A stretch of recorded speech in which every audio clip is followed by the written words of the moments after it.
Greetings. It's been a while since I posted my last video. As of the last time I checked, nobody watched those videos, so maybe I'll just start with the next video, and hopefully I'll get some more traction to my videos. So, um, the first video I was just a channel trailer introducing this channel. It's going to be more focused on creative writing, and I actually that story wasn't like the first thing that I wrote. Um, by the way, this is the genre is young adult fiction. So if at some point in the far future I might decide to start a Discord server or Twitter community, it would actually work because like Discord, you have to be 13 years of age or older to join, and my genre is young adult fiction, so that kind of matches. When I was in grammar school, middle school, I wrote a lot of poetry. For example, haiku. I wrote one of the things that I wrote was about a tomato, which sounds weird, but I kind of like hint, um, kind of showed this person is in love with something. I'm not sure what it is. And at the end, I reveal that the person loves a tomato. So yeah, I have a quirky sense of humor. So I read a lot of poetry. I shared it with some of my friends, some of my classmates. Sadly, I actually moved like 7 times, I think, in my life. At some point, I lost the story, so it's I mean, probably the ones that I share with my friends, classmates, maybe they might have it. Maybe they might be like, they might have gone through their stuff. And they're like, "Huh, I don't remember this," or "Oh, this person wrote this thing and shared it with me." I don't know why. They probably throw it away. But anyway, in high school, I actually wrote. This was for my English literature class. I wrote a play. I produced, directed, and I was the main actor. So my writing style is more like a play. I don't really describe this was the scene, this is what they were wearing, this is what they look like. It's more like he said this, she said that, he said this, she said that. That's kind of like my short story. It's more like a play more than a story. And then after high school, I went to college. College was just, I don't know how you all do it. Some of you go to college and you're online at the same time. I don't know how you do it. College, it was just all I did was I was just completely dialed in. All I did was study, study, study, study, study. I think like a couple of times. I think like once or maybe like a couple of times. Yeah, I might have gone to a sushi restaurant with one of my friends, and either my parents or my friend's parents, we went to a sushi restaurant. That was like it. Oh, but college, oh my gosh, I got so sorry. I lived across the street from Taco Bell, so college every week, once a week, and I limited it to once a week. I actually went to Taco Bell, but anyway, that's a different story. So So college, I did not write any stories because I was just so down and so busy with. Because I mean, when you go to college, it's like finals week at high school every single week. I'm not even kidding. It was that intense. So college, I really did not have any time nor the mental capacity to do anything but college. So after college, at some point, I wrote a short story. Now, the short story, I really cannot divulge too much information because it's actually based in my hometown. But what I can share with you is that it was a parody of Pride and Prejudice, where this person, obviously, group of friends, female friends, they're outside, they're hanging out, and all of a sudden, this random dog comes bounding to them. The dog is off the leash. The dog has a name tag, and the woman's like, "Oh gosh, because she's like, oh, probably like some spoiled rotten rich kid's dog, and sure enough, the person who walks up to them is from a very well-known family in the area. And again, she's rolling her eyes up. Oh, I thought so. Yep, this dog belongs to a spoiled rich kid. Does not have any control over their dog, and it obviously blossoms into romance. So that was my first story. Later on, there were a couple more stories. I don't remember the exact specifics, but it was a completely different location, completely different characters, completely different story. It wasn't even a romance. It wasn't even Pride and Prejudice parody. It was just random stories that I wrote. And then at some point, I tried to combine the stories together. And at first, I'm like, oh, I can't do this. This is too much, because I had like 3 or 4 stories. But then at some point, I went back there, and I'm like, okay, let me try 2. Pick 2 stories. Try to put them together. At first, I'm like, oh, this is 2 different locations, different characters. They never met. And at some point I'm like, wait a minute. I could have one character from one story meet one character from another story, and then from there it just whoa. I was able to combine the 2 stories together. And then once I combine those 2 stories together, then look at the third story. Okay, I'm gonna find one character from the combined story with the one character from the third story, how they meet, and then put the story in. Yeah, so I did that. And keep in mind, I have never taken a creative writing class. Maybe that's why I should put down here.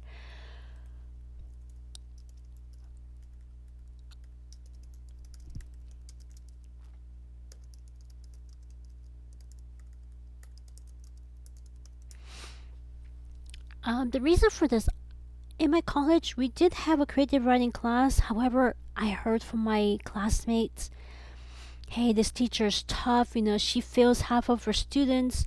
So at that point, I was like, you know what?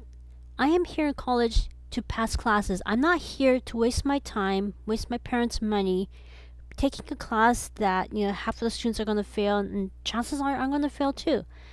Plus, not only that, some of my classmates, they're really good at writing. But, they left that class not only with an F, but they left in tears because, when you write a creative writing, it's your baby, and if your professor tears it apart and tells you suck, obviously you're going to take it personal. So that was the other reason why I decided to not take that class. Even though it is an elective, it's transferable to a 4-year university. But I'm like, you know what? I'm not here to waste my time. I'm not here to fail classes.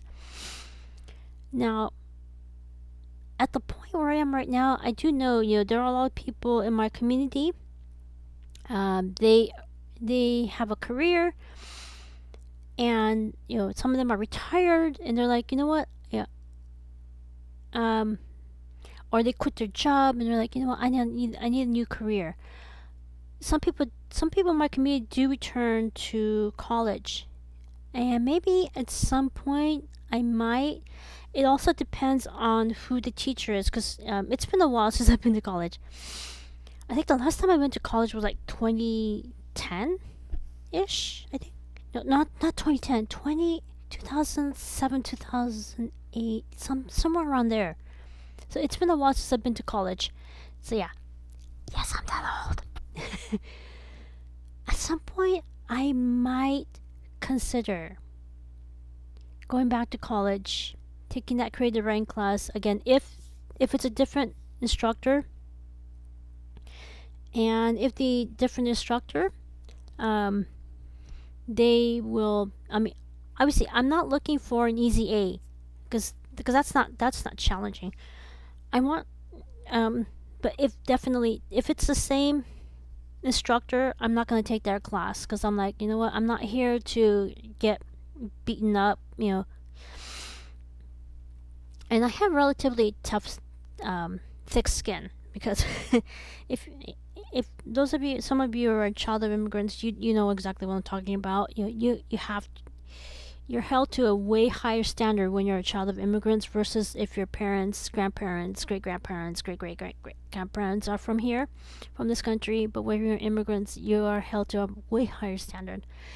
So at some point, I might reconsider taking a creative writing class because, yeah, a lot of people in their community, they have a job or they're retired or they quit their job and they need a new career. They go back to college. So that's like another story that I can talk about. But for now, I have not, as of this video, I have not taken the creative writing class, even though it'll probably help me because I did this without taking any formal classes. So anyway, fast forward 2011, I had surgery, my first surgery. Let me write that down. So here. And this changed my life because before then, each time I went to the emergency room, each time I saw a doctor, I got this. I was told, oh, you just have normal monthly pain, or oh, you have irritable bowel syndrome, or oh, you have asthma, or it's just normal monthly pain. So I got this. Finally, 2011, for surgery. The surgery, I'll go more in detail about in March because that's Endometriosis Awareness Month. But anyway, the thing is, I got diagnosed, and all of a sudden, when I came home from the hospital, and I was back in my right mindset, I actually rewrote the combined story, incorporating this diagnosis and how this diagnosis affects people from Scotland, people from Ireland, people from Cuba, people from Manhattan, people from San Francisco, people from Japan. So you can tell I've gone through a lot these past 14 years. 14 years this October, so probably like I would say 13 years plus a few months. I completely rewrote the combined story because I learned a lot more. And 2021, I had my second surgery. And I did try to continue the story, but I did get some pushback from some of my subscribers on my other channel. So I stopped. And now I was like, if I could rewrite the whole story, what would it be? How different would it be? Because the first story, I left a lot of things, a lot of loose ends, a lot of characters. I did not explain their situation, and I had a lot to think about during those 10 years between the two surgeries. So that's the reason why I'm starting this second channel.